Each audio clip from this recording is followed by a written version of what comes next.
March 15, 1942. 0347 hours. The North Atlantic, 280 miles east of Newfoundland.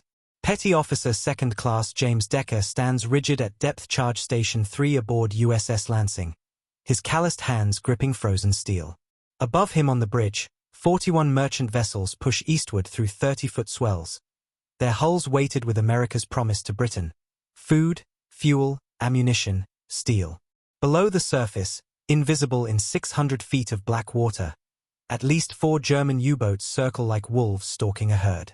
What the captain doesn't know, what the Bureau of Ordnance doesn't know, what naval intelligence will refuse to believe for the next 2 years, is that within the next 6 hours, this very night, 3 U-boats from Admiral Donnett's elite Wolfpack will be destroyed using weapons the United States Navy has never authorized. One will explode catastrophically at emergency dive depth, her hull crushed by overpressure. Another will surface with oil pouring from ruptured ballast tanks, debris fields spreading across the black water. The third will simply vanish, breaking up sounds on sonar, then silence. And the weapon that kills them all will be illegal. Modified in secret. Built by a man with no authority, no permission, and nothing to lose but 20 years in a military prison. But this is getting ahead of our story. Before we dive into this story, subscribe and leave a comment telling me where you're watching from. Every view helps bring more stories like this to life. The statistics paint a portrait of the Allied convoy system dying by degrees. In 1941 alone, German U-boats sent 432 Allied vessels, 2.3 million tons, to the ocean floor. Each month, submarines destroy merchant ships faster than American and British shipyards combined can build replacements. The mathematics are brutal and simple. At this rate, Britain will be starved into surrender by mid-1943, and Hitler will control the Atlantic. The U.S. Navy's response: depth charges. 300-pound steel barrels packed with TNT, rolled off the stern of destroyers, preset to explode at specific depths. The official kill rate: 6%. 6 successful sinkings out of every 100 attacks. That statistic, pathetic, devastating, unacceptable, would soon become the hinge upon which the Battle of the Atlantic turned. In the Naval Bureau of Ordnance, the consensus is unanimous. Senior engineers with MIT degrees review the statistics and conclude the Mark 6 depth charge is performing within acceptable parameters. Technological limitations make significant improvements unlikely without entirely new weapon systems. The doctrine is established. The settings are standardized. The patterns are fixed. No further modifications will be entertained. Any unauthorized tampering with ordnance will result in immediate court-martial. Yet in the machine shop of USS Lansing, a petty officer 2nd class with no engineering degree, no research laboratory, no official authority whatsoever, works in darkness between watches, welding scrap iron ballast and rewiring hydrostatic fuses on weapons he has no permission to touch. James Decker has been watching ships burn. He has pulled bodies from oil slicks. He has counted the dead, 4 to 7 from SS Corinthian, 6 to 2 from SS Empire Dawn, and he has asked a question the Navy refuses to answer. What if we're using depth charges completely wrong? His answer will destroy 7 U-boats. It will save thousands of merchant sailors' lives. It will nearly land him in federal prison. And it will take 2 years of official silence, bureaucratic suppression, and mounting Allied losses before the Navy admits that sometimes the lowest-ranking man on the ship sees truths the highest command cannot. December 7, 1941, the day Pearl Harbor burned, James Decker walked into a Navy recruiting station in Brooklyn. Within weeks, German submarine U-123 torpedoed 5 merchant ships off the coast of New York City, oil slicks washing onto Long Island beaches. It was the opening strike of what Admiral Carl Donitz called Operation Drumbeat, and what American sailors would grimly name the Second Happy Time. 6 months when U-boats sank ships within sight of American shores with near impunity. The depth charge seemed like the answer. Developed in World War I, perfected through the 1920s, mass-produced in 1940, standardized across the Atlantic Fleet. The theory was elegant. Sonar operators aboard destroyers equipped with improved ASDIC technology would detect the submarine. The warship would accelerate to attack speed, steam directly toward the contact, pass overhead at maximum velocity, then roll depth charges off the stern, each one preset to explode at the submarine's estimated depth, the crushing hydraulic shock wave collapsing the pressure hull. But theory collided catastrophically with Atlantic reality. Problem 1. The Mark 6 depth charge sank at 8 feet per second. At standard attack depth of 180 feet, that meant 22.5 seconds from surface to detonation. During those 22.5 seconds, a U-boat running at emergency speed, 7 knots, covered 130 yards. Depth charges were exploding where the submarine had been, not where it was. The mathematics were simple, brutal, and ignored by command. 22.5 seconds. That number matters. Problem 2. Standard Bureau of Ordnance Doctrine specified depth settings of 150 and 300 feet, based on World War I submarine capabilities with maximum dive depths of 250 feet. But Type 7 U-boats, the backbone of Donit's fleet, could dive to 750 feet. German commanders quickly learned the simplest evasion. The moment they detected destroyer propeller cavitation, dive deep, go below the predicted kill zone, wait out the attack in water too deep for American weapons to reach. Every veteran U-boat captain knew the trick. Every attack missed. Problem 3. The attack pattern. Navy doctrine demanded depth charges dropped in preset geometric arrangements, pattern delta, pattern Baker, assuming submarines maintained steady course and speed. They didn't. U-boat captains executed violent evasive maneuvers the instant they went deep. Hard turns, speed changes, depth variations. The carefully calculated patterns became useless the moment the submarine commander touched the helm. Every doctrine worked on paper. Every doctrine failed in combat. Between January and March 1942, the Atlantic Fleet prosecuted 67 confirmed U-boat contacts. Result: 4 confirmed kills, 2 probables, 61 escapes. Kill rate: 6%. The U-boats were winning. Britain was starving. And aboard USS Lansing, a machinist-turned-sailor was about to break every rule in the book, because saving lives mattered more than saving face. Between January and March 1942, the Atlantic Fleet prosecuted 67 confirmed U-boat contacts. Result: 4 confirmed kills, 2 probables, 61 escapes. The U-boats were winning. Britain was starving. And aboard USS Lansing, a machinist-turned-sailor was about to break every rule in the book. But James Decker hadn't always been a rule-breaker. 6 months earlier, before the uniform, before the convoy runs, before the depth charges, he'd been just another face in the crowd at Brooklyn Navy Yard. A machinist. 3rd generation. The kind of man officers walked past without seeing, whose expertise with hydraulic systems and pressure calculations went unnoticed by anyone who mattered. That invisibility was about to become his greatest weapon. But James Decker hadn't always been a rule-breaker. 6 months earlier, before the uniform, before the convoy runs, before the depth charges, he'd been just another face in the crowd at Brooklyn Navy Yard. A machinist. 3rd generation. The kind of man officers walked past without seeing, whose expertise with hydraulic systems and pressure calculations went unnoticed by anyone who mattered. His grandfather had built battleship turbines in 1917. His father had retrofitted destroyer engines through the Depression. Jimmy Decker specialized in submarine ballast systems, the intricate pressure calculations that kept tons of steel from imploding at depth. He understood water pressure the way some men understood poetry. He could calculate hydraulic shock waves in his head faster than MIT engineers could with slide rules. None of it mattered to the Navy recruiter who processed his enlistment on December 8, 1941. Congratulations, Decker. You're a depth charge handler. Report to USS Lansing, Norfolk, 2 weeks. Depth charge handler. The Navy's polite term for manual labor. The men who lifted 300-pound explosive barrels. Who checked fuse settings officers had already approved. Who pulled release levers when someone else gave orders. No calculations required. No expertise valued. Just muscle and obedience.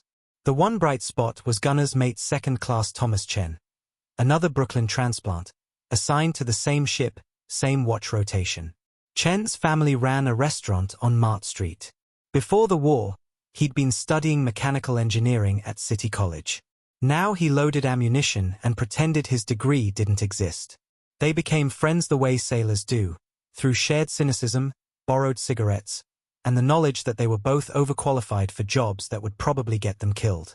It was Chen who first noticed Decker timing the depth charge attacks with his pocket watch. "What are you doing, Jimmy?" "Counting." "Counting what?" "Seconds. From release to detonation. Then calculating how far the U-boat moves in that time." February 1942. Convoy HX-175. 4 U-boat contacts. 4 attacks. 4 failures. By the 4th miss, Decker had filled 3 pages of his notebook with calculations that proved exactly why the charges weren't working. Sink rate too slow. Detonation depth too shallow. Attack pattern assuming straight-line submarine movement when every U-boat captain knew to turn hard the instant they dove. He requested a meeting with Lieutenant Commander Harrison, the executive officer. The XO barely looked up from his paperwork.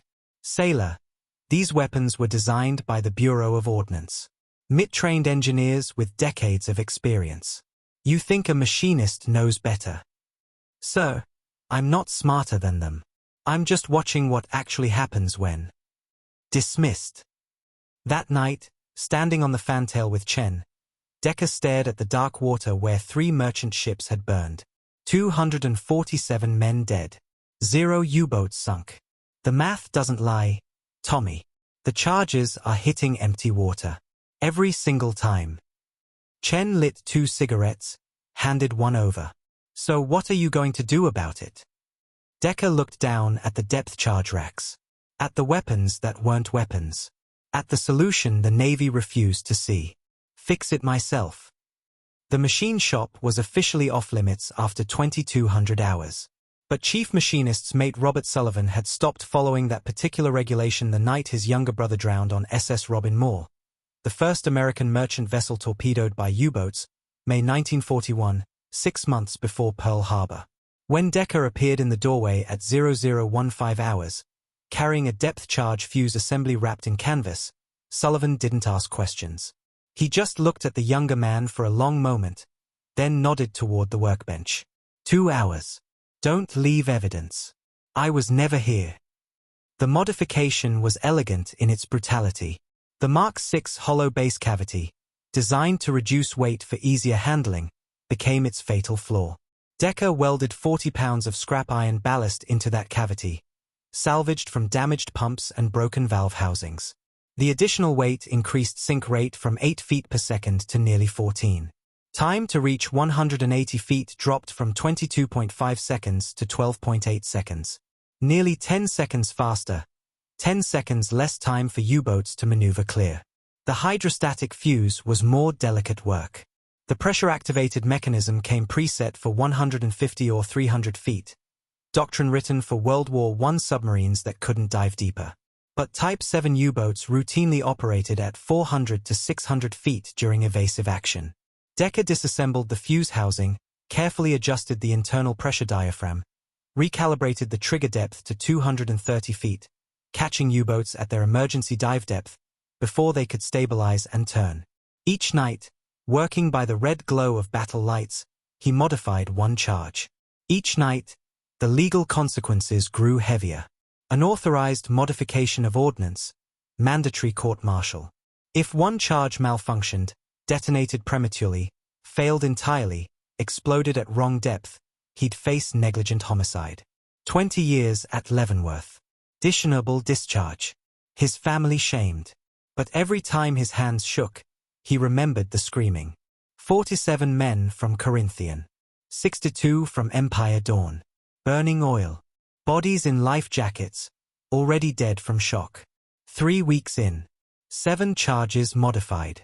Hidden in a sealed compartment marked damaged equipment, awaiting inspection. That's when gunner's mate Chen walked into the machine shop at 0230 hours. He'd been looking for Decker, worried his friend had missed evening mess 2 nights running. What he found instead, a modified depth charge on the workbench, its base cavity packed with welded iron, its fuse assembly disassembled beside it. Chen stared. Then at Decker. Then back at the charge. "Jimmy, what the hell have you done?" What the Navy should have done 8 months ago. They'll lock you up. This isn't engine repair. This is weapons modification. This is court-martial territory. This is Leavenworth. Decker kept working, his hands steady now, committed. How many ships have we lost in 3 months? Tommy? 17. Over 800 men. You know how many U-boats the Lansing has sunk? Silence. Not one. Not a single goddamn one. Chen stared at the 7 modified charges lined up in the shadows. Illegal. Unauthorized. Deadly. Finally, if this works, you're a hero. If it doesn't, I never saw this. Decker marked each modified charge with a subtle chalk symbol only he would recognize. The weapons were ready. The question was whether he'd have the courage to use them, or whether fear of prison would kill more men than any U-boat ever could. March 15, 1942. 0347 hours. Sonar contact. Bearing 270, range 1800 yards, depth 180 feet, moving 7 knots. Seaman First Class Martinez's voice cut through the bridge intercom, sharp with adrenaline. On the stern deck, Decker's hands froze on the depth charge rack. This was it. The moment that would either prove him right or land him in prison. Battle stations. Captain Whitmore's command echoed across the ship. Prepare for depth charge attack. Pattern Delta. The Lansing heeled hard to port, accelerating to 22 knots, her bow cutting through heavy seas. Spray sheeted across the foredeck. In the engine room, turbines screamed. On the bridge, officers hunched over plotting tables, calculating intercept courses based on the U-boat's last known position. Position that was already 30 seconds old, already wrong. Decker made his choice. His hands moved with practice speed, pulling 3 standard charges from the ready rack, replacing them with his modified weapons, marked with chalk symbols invisible in the darkness. His heart hammered against his ribs. Not from fear of the U-boat. From fear of what he was about to do. 200 yards to contact, 150, contact lost. Standard procedure. Sonar always lost the target during the final approach. The destroyer was now running blind, trusting dead reckoning and doctrine. Fired depth charges. Decker pulled the release lever. 5 charges, 3 modified, 2 standard, rolled off the stern in staggered intervals, splashing into black water at precise 3-second spacing. Then, silence. The terrible waiting silence while 300-pound bombs sank through darkness toward a submarine that might no longer be there. 18 seconds. 20. 22. The ocean exploded. Not the usual muffled thump of distant detonation. A massive, sustained roar that shook the Lansing's deck plates. A geyser of water erupted 40 feet into the air, lit from below by the flash of TNT detonating at depth. Then a second explosion, deeper, larger, rolling thunder that could only mean one thing. The U-boat's hull had ruptured. On the bridge, Captain Whitmore grabbed the railing to steady himself. Oil slicks bubbled to the surface, black and spreading. Debris, cork insulation, wooden planking, a life jacket with German lettering. Then, impossibly, the U-boat's bow breached the surface at a 60-degree angle, propellers still churning, water pouring from ruptured ballast tanks. She hung there for 3 heartbeats, a steel whale breaching in death throes, before sliding backward into the depths with a shriek of collapsing metal. Confirmed kill. Martinez's voice, stunned. Breaking up sounds. Bearing 270. The bridge erupted in cheers. Captain Whitmore stared at the spreading oil slick, speechless. In 20 years of naval service, he'd never seen a depth charge kill like that. Quick. Clean. Devastating. So. Martinez again. New contact. Bearing 090, depth 190, multiple screws. The wolf pack hadn't finished hunting. Neither had Decker. Over the next 6 hours, the Lansing engaged 4 more U-boat contacts. 2 more confirmed kills, oil, debris, breaking up sounds. 1 probable. 1 escaped. Every successful attack used Decker's modified charges. By dawn, 3 U-boats lay on the ocean floor. The crew celebrated. The captain stood at the stern, watching 3 separate oil slicks spread across grey water, trying to understand what had just happened. And Decker, exhausted, hands still shaking, realized the truth. Naval intelligence would come asking questions. And they would not be pleased with his answers. March 17, 1942. Norfolk Naval Base, 0800 hours. The investigation team was waiting on the pier before the Lansing even finished tying up. 3 naval intelligence officers in pressed uniforms. 2 Bureau of Ordnance inspectors carrying clipboards. 1 judge advocate general captain with a briefcase full of regulations and a face like carved granite. 3 confirmed U-boat kills in a single night was unprecedented. It was also statistically impossible given the Mark VI documented 6% success rate. Someone wanted answers. The inspection began within 30 minutes. Ordnance officers swarmed the depth charge magazine, examining every weapon, checking every fuse setting, measuring every specification. At 0847 hours, they found what they were looking for. Commander Gerald Hoffman, Bureau of Ordnance, MIT class of 1925, author of the current depth charge doctrine manual, held up a modified charge like it was a live grenade. His face turned the color of a bruised plum. Who authorized these modifications? Silence on the deck. 40 sailors suddenly found the deck plating fascinating. I said, who authorized tampering with United States Navy ordnance? Captain Whitmore stepped forward. Commander, those modifications resulted in. I asked who modified these weapons, Captain. Not for your tactical assessment. Decker stepped out of ranks, his voice steady. I did it, sir. Hoffman turned slowly, taking in the petty officer second class standing at attention. Enlisted. Probably hadn't finished high school. Definitely hadn't attended MIT. You modified Navy ordnance. Yes, sir. Do you have any conception of what you've done? These weapons could have exploded prematurely, could have failed to detonate entirely, could have endangered every man on this ship. Sir, these weapons sank 3 U-boats last night. The standard charges wouldn't have. I don't care if they sank 50 U-boats. Hoffman's voice cracked like a whip. You do not modify weapons without authorization. You do not override engineering specifications created by trained professionals. You do not. He stopped, visibly controlling himself. Captain Whitmore, I want this man placed under arrest immediately. Commander, with respect. That was not a request, Captain. 2 hours later, Decker stood at attention in Captain Whitmore's quarters. The older man's face was drawn, exhausted. On his desk lay a single sheet of paper, formal charges, awaiting signature. Petty Officer Decker, the Bureau of Ordnance is recommending immediate court-martial. Charges include unauthorized modification of ordnance, endangerment of personnel, and violation of Articles 92 and 108 of the Uniform Code of Military Justice. Whitmore's voice was flat, official. Then, quieter, the maximum sentence is 20 years at Leavenworth. Decker felt the words like a physical blow. 20 years.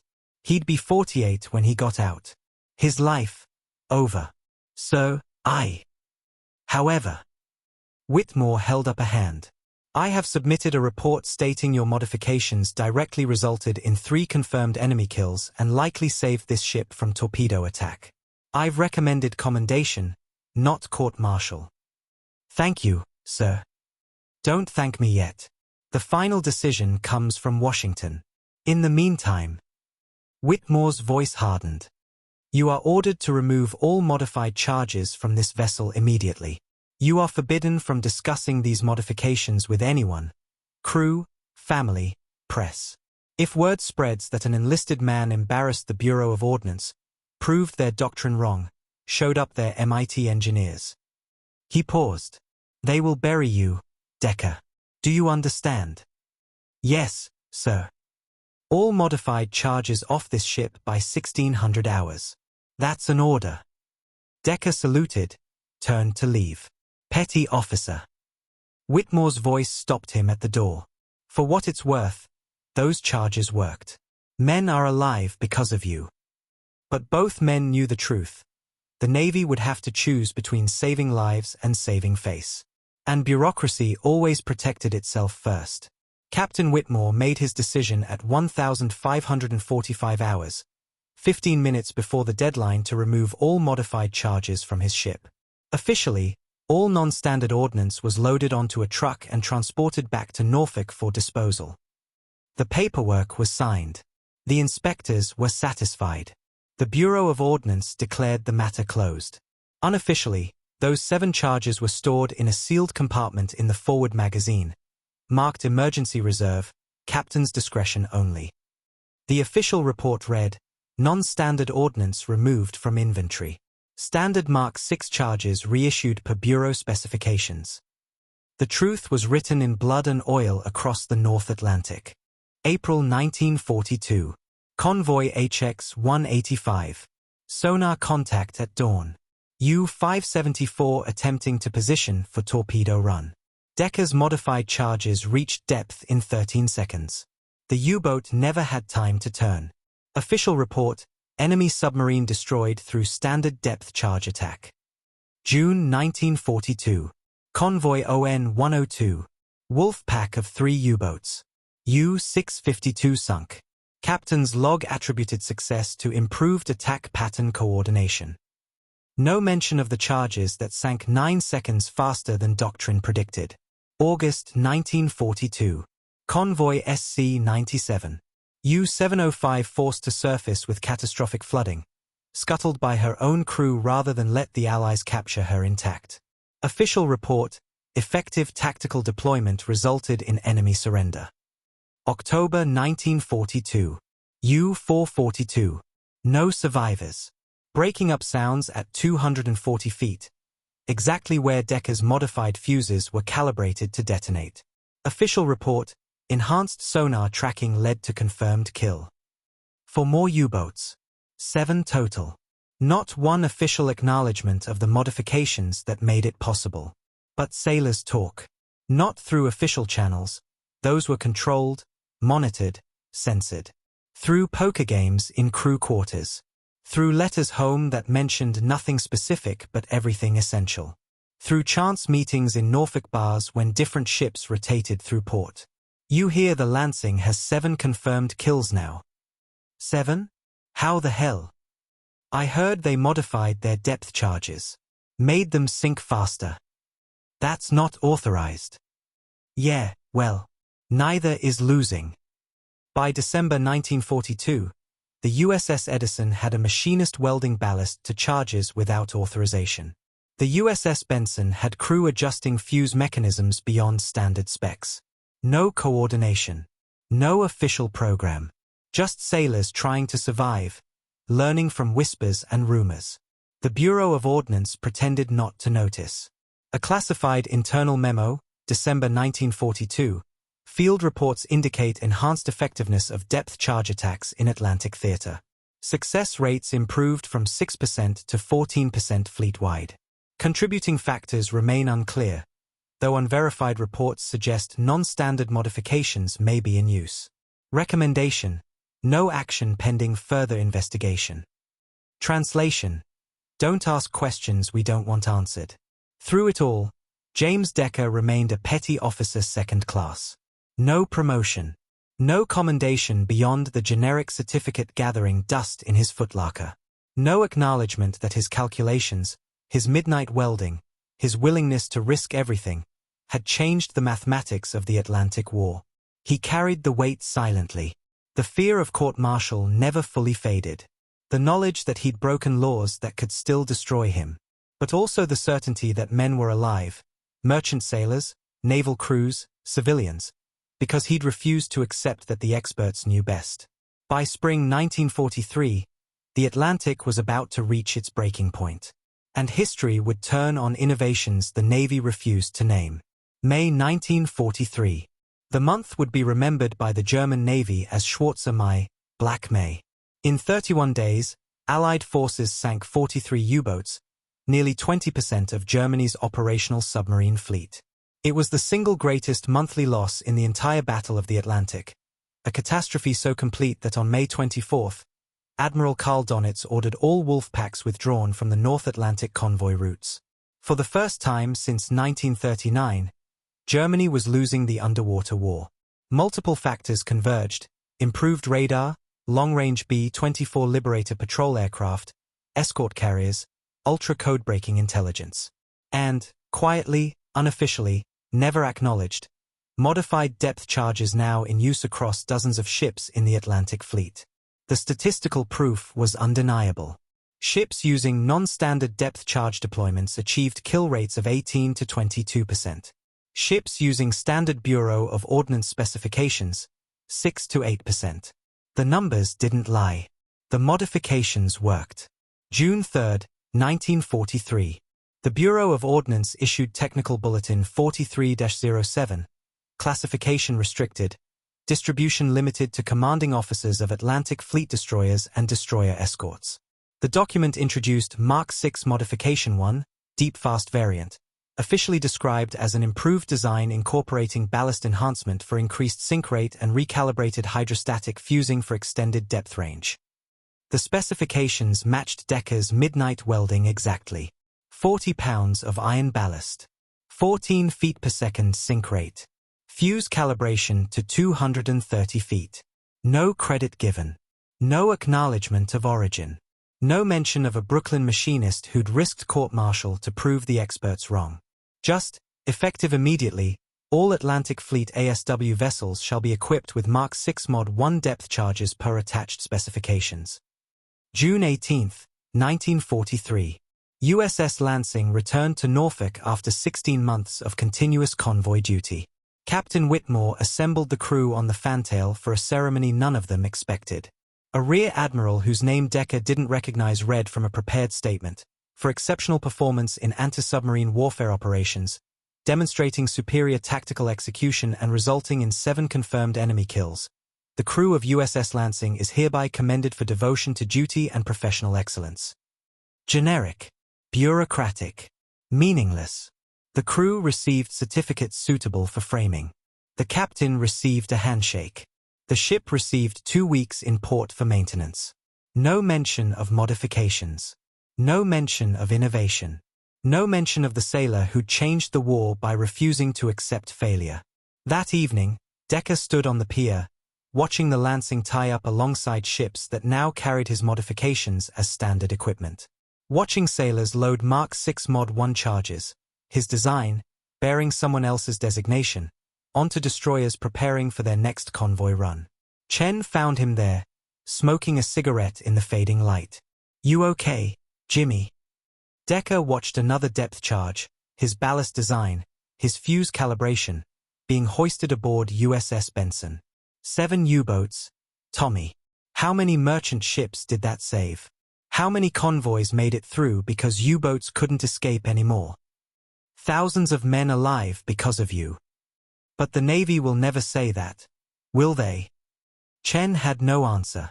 Decker flicked his cigarette into the water, watching it disappear beneath the surface like so many secrets the Navy would never acknowledge.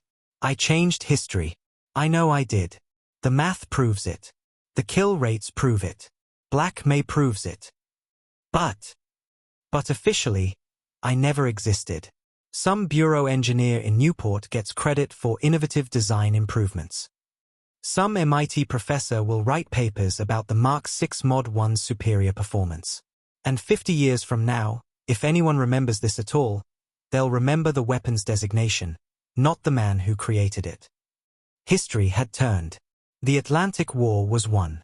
The convoy system had survived. And James Decker's name would appear nowhere in the victory. August 15, 1945. Japan surrendered. The war was over. James Decker was 31 years old. He had served 4 years in the United States Navy, participated in 4 to 7 convoy escort operations, and witnessed the deaths of hundreds of Allied sailors and thousands of enemy submariners. He had changed the course of naval warfare through innovation the Navy refused to acknowledge. He received an honorable discharge, a handful of service ribbons, and the generic commendation Captain Whitmore had promised 2 years earlier. The certificate praised his exceptional devotion to duty. Nothing about depth charges. Nothing about U-boats. Nothing about the 7 kills that had helped turn the Atlantic War. Just devotion to duty. As if he'd simply shown up and done what he was told. September 1945. Decker returned to Brooklyn Navy Yard. Same job.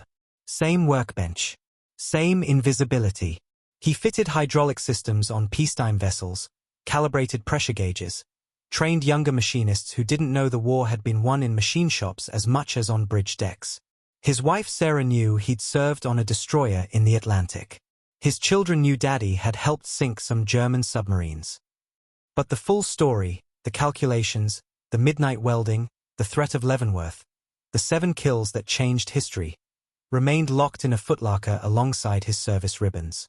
1947, a Navy weapons procurement report, declassified 30 years later, contained a single paragraph, field modifications by enlisted personnel during 1942 to 1943 Atlantic operations contributed to improved depth charge effectiveness. These innovations were subsequently incorporated into standardized production models. No names. No details. No acknowledgement. The report remained classified confidential until 1977. By then, most people had forgotten depth charges had ever been controversial. 1965, Decker's daughter asked him once, during a family dinner, if he'd done anything important during the war. He looked at her for a long moment, fork halfway to his mouth, considering whether to break 20 years of silence. Then, I did my job, sweetheart. That's all any of us did. It wasn't a lie. But it wasn't the truth either. 1975, Decker retired from Brooklyn Navy Yard after 35 years of service. The management threw him a small party, gave him a plaque, shook his hand. None of them knew the man standing before them had saved thousands of lives and received nothing but silence in return. 1992, James Decker died at age 78, survived by his wife Sarah, 3 children, and 7 grandchildren. His obituary in the Brooklyn Daily Eagle mentioned his Navy service in one sentence: James Decker served aboard USS Lansing during World War II. No mention of U-boats. No mention of innovation. No mention of the night in March 1942 when an ordinary sailor proved that sometimes the lowest-ranking man on the ship sees what the highest command refuses to acknowledge. He was buried with military honors at Cypress Hills National Cemetery. A 21-gun salute. Taps played on a bugle. An American flag folded with precision and handed to his widow. The Navy gave him a proper burial. They'd just never given him proper credit. But truth has a way of surfacing, like oil slicks from sunken submarines, like debris from battles long forgotten. 55 years of silence were about to end. In 1998, a historian opened a maintenance log that had been gathering dust in a naval archive, and everything changed. 1998, Naval Historical Center, Washington Navy Yard. Dr. Robert Chen, grandson of gunner's mate Thomas Chen, was researching his grandfather's service record when he discovered an anomaly in USS Lansing's maintenance logs. March 1942, 7 depth charges removed from inventory, unauthorized modifications, pending investigation. Cross-referenced with the ship's action reports, 7 confirmed U-boat kills between March 1942 and October 1942, all attributed to improved tactics or enhanced crew training. None mentioning the modifications that made them possible. Further investigation revealed 3 spiral notebooks, stored in a footlocker passed down through the Decker family, filled with calculations, pressure diagrams, sink rate formulas, and technical specifications for depth charge modifications. Dated February 1942. The handwriting matched maintenance logs signed P.O.2J. Decker. The Naval Historical Foundation opened a formal investigation. What they discovered rewrote a chapter of the Battle of the Atlantic that had been classified, suppressed, and forgotten for 55 years. November 11, 2000. Veterans Day. U.S. Navy Memorial, Washington, D.C.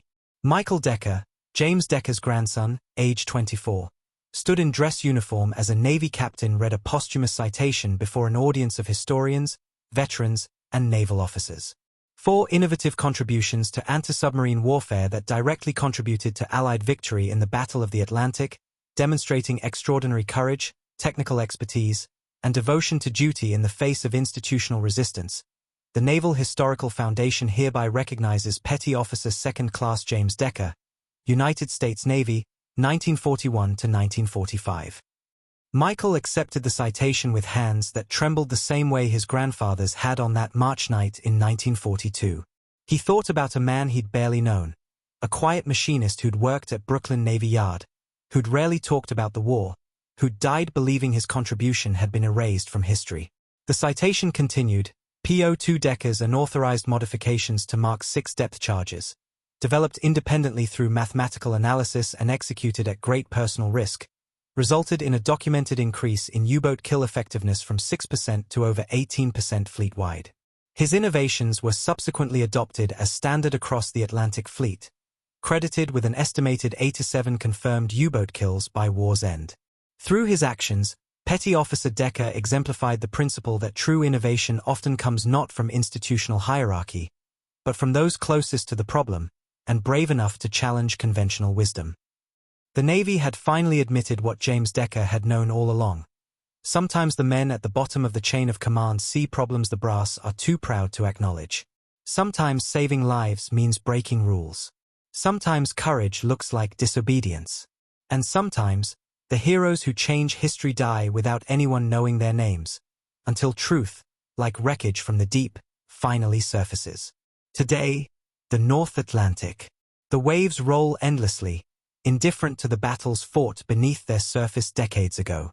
Somewhere in the darkness below, 750 feet down, where light never reaches, lie the remains of 7 U-boats destroyed by weapons the Navy never authorized. 7 steel tombs holding the bodies of men who never knew they were killed by modifications created in secret by a machinist from Brooklyn. And somewhere in those same waters drift the unspoken thanks of thousands of merchant sailors who made it home, who survived convoy runs because U-boats could no longer escape, because depth charges finally worked, because one man refused to accept that failure was inevitable. James Decker changed the war. The Navy buried his story. History forgot his name. But the Atlantic remembers. The mathematics remember. And now, finally, so do we. Sometimes the bravest act is questioning authority when lives hang in the balance. Sometimes innovation requires breaking rules written by men too proud to admit they were wrong. Sometimes the hero isn't the admiral on the bridge, but the sailor in the machine shop, welding by dim light, risking everything, saving everyone. 7 U-boats. 2 years of silence. 55 years of forgotten heroism. James Decker's war is finally over. His story has just begun.